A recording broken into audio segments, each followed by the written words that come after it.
Sumalpok ang isang motorsiklo sa isang van sa EDSA Ayala Tunnel sa Makati City. May unang balita live si James Agustin. James.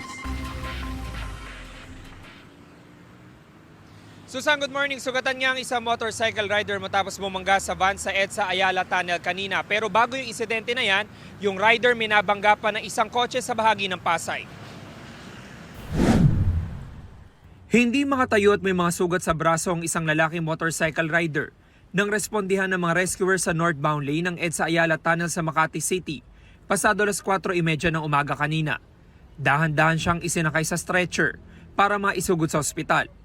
Ang rider sumalpok sa likurang bahagi ng isang van. Mabilis kasi 90 na kami, maluwag Ganong oras. Bigla lang kami nagulat, may kumalabog sa likuran namin. Yung pala parang tumatakas siya sa nasagi niya doon sa Pasay.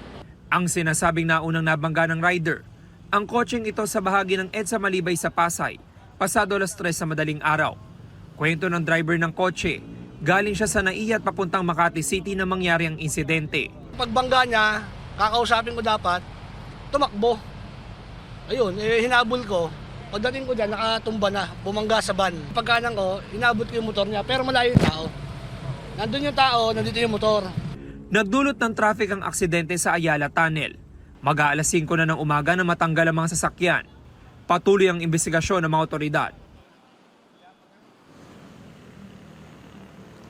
Samantala, silipin naman po natin lagay ng trapiko dito sa northbound lane ng EDSA ayon sa MMDA Metro Base doon sa bahagi ng EDSA Ayala Tunnel kung saan nangyari ang aksidente kanina ay maluwag naman yung sitwasyon ng traffic. Ito po nakikita nyo mga kapuso ngayon, ito po yung northbound ng EDSA malapit dito sa kanto ng Kalayaan Avenue. Sa mga oras na ito, tuloy-tuloy lamang yung daloy ng mga sasakyan at wala pa naman tayong nakikita na traffic build-up dito sa area na ito ng Makati. Yan ang unang balita mula rito sa Makati City. Ako po si James Agustin para sa GMA Integrated News. Gusto mo bang mauna sa mga balita? Mag-subscribe na sa GMA Integrated News sa YouTube at tumutok sa unang balita.